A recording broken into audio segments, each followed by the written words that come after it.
डर लगता है इनको दीवानगी से।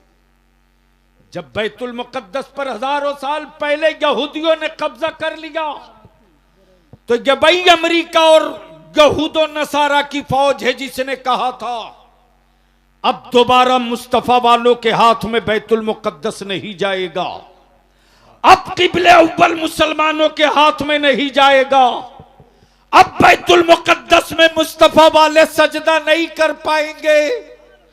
तो उसी अरब की वादी में एक इस्लाम का शहजादा पैदा हुआ जिसका नाम सलाहुद्दीन अय्यूबी था।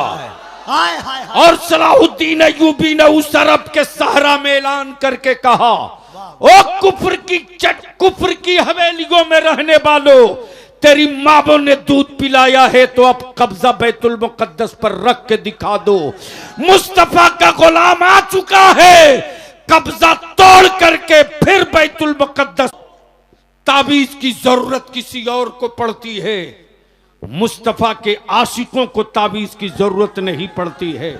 सैयदा फातिमा के कनीजों की औलादों को ताबीज की जरूरत नहीं पड़ती है। सिर्फ एक काम कर दो, सिर्फ एक काम कर दो, तेरा बेटा रोता है तो रो, दूध मत पी। नारे तकबीर, नारे रिसालत, फजले रहमा कॉन्फ्रेंस, नबी नूर फजलुल किबला हजरत सैयद शाह मारूफ मियाँ साहब किबला, सज्जादा नशी आस्ताने आलिया फजले रहमानिया। नारे तकबीर, नारे रिसालत। ये काहे लिए ओढ़े हैं अंदर सोडा पानी।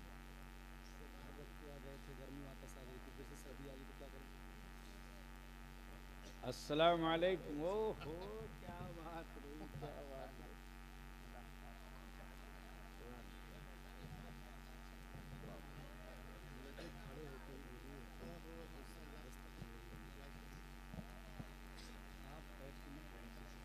ठीक है, आपके हुक्म पर अमल करेंगे। अब आप बैठो, अपनी आंखों को, अपनी आंखें ठंडी करो। कुतुब जमा आशिके मुस्तफा आगे से लेकर पीछे तक, अगर सोए नहीं हो तो बोल दो। औलादे नबीरे फजले रहमा पीरे तरीकत हजरत सैयद मारूफ मियाँ किबला दामो फौजुकुम, इन्हीं की वकालत में मैंने हाजिरी दी थी सुबह के वक्त। याद है हजरत, आपने हाजिरी दिलाई थी। अभी बिलग्राम शरीफ 2 रोज कबल हाजिर हुआ। फातिह बिलग्राम शरीफ की बारगाह में हाजिर हुआ तो ऐसा लगा कि मैं किसी बादशाह की और किसी बारोब सिपा सालार की हवेली के अंदर दाखिल हो रहे हैं। लेकिन हजरत अल्लामा फजलुर रहमान गंज मुरादाबादी अलैहि रहमा के मज़ार मुकद्दस पर जाओगे तो यकीन मानो उस वक्त जलवा दिखता है हजरत सैयदी चिराग नसरुद्दीन देहलवी का। सुकूत के साथ सुकून है, सुकूत के साथ सुकून है। कोई कितना ही जलाल में आवे, सेकंडों में ठंडा कर दिया जाता है। वो रंग देखा है।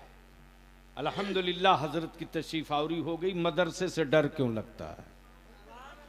बोलोगे तो बोल दूंगा, इधर वाले बोल दे तो बोल दूंगा, इधर वाले बोल दे तो बोल दूंगा। जल्दी हटाओ इसे। अरे यार जल्दी हटा दो, हट जाओ। हाँ, सुभान अल्लाह। मदरसों से डर क्यों लगता? बस यही आखिरी हिस्सा। जब सलाहुद्दीन अय्यूबी ने ऐलान कर दिया रोक सकते हो तो रोक लो, और ये वही गैर मुनकसिम भारत है जो आज सिंध का खित्ता कहीं और है। सैयदा फातिमा के कनीजों के पैरों में बेड़िया और हाथों में हथकड़ियां डालकर कैद कर रखा था कुफ्र ने। कैद खाने से ईमान वालों की बेटियों ने यही तो कहा था, ओ अरब को जाने वालों, अरब की वादी में मेरा एक भाई रहता है जिसका नाम सलाहुद्दीन अय्यूबी है। कहां गए बिरादरी की बात करने वाले, कहां गए जात की बात करने वाले। बलिया भी तो कहता रे तेरी बिरादरी तो सिर्फ एक है, वो इस्लाम। गिरा दो बिरादरी की दीवार को और बता दो मुस्तफा के आशिकों के यहां जात और बिरादरी नहीं होती है, जो उनका दीवाना होता है वही मेरा रिश्तेदार होता है। वाह वाह वाह वाह वाह वाह वाह वाह।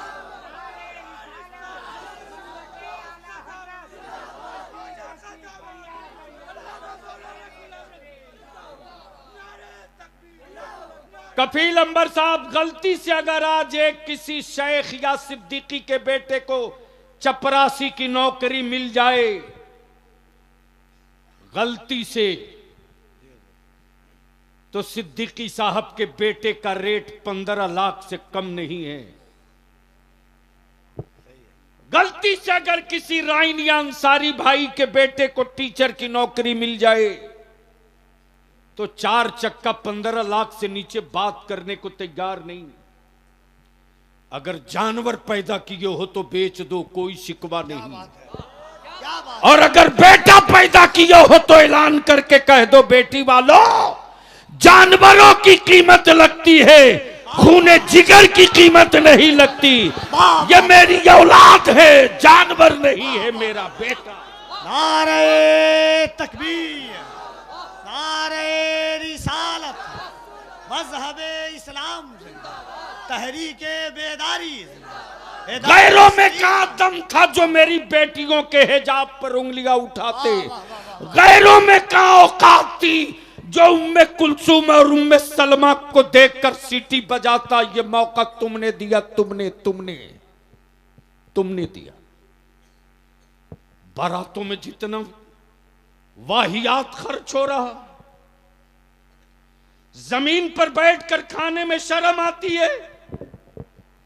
भूल गया बाप की गरीबी, भूल गया दादा की गुर्बत। इसी इलाके में जब सैलाब चारों तरफ से घेर देता था, मुझे याद है कि इदारे शरिया से कश्ती पर सवार होकर मैं रिलीफ लेके गांव गांव घूम रहा था। आज से 35 साल पहले की बात। लेकिन आज के जवानों से मैं पूछता हूं, बताओ, अरे मेरे तेरे बाप दादा ने नमक रोटी खाकर जी लिया, चटनी भात खाकर जी लिए, लेकिन जमीन का कोई टुकड़ा नहीं बेचा। जिस जमीन पर आज तेरी हवेली खड़ी है, लेकिन उस जमीन को बेचकर तुम बेटे की बारात और दामाद ढूंढ रहे हो। माफ करना रे, मेरी बेटियों की आबरू का कातिल कोई और नहीं, तू है। मेरी बेटियों की आबरू का डाकू कोई और नहीं, तू है। जिस दिन तू सुधर जाए और यह तय कर ले कि अपना बेटा बेचेंगे, जरूर बेचेंगे, लेकिन ससुराल की चौखट पर नहीं बेचेंगे, फातिमा के लाल की चौखट पर बेचेंगे।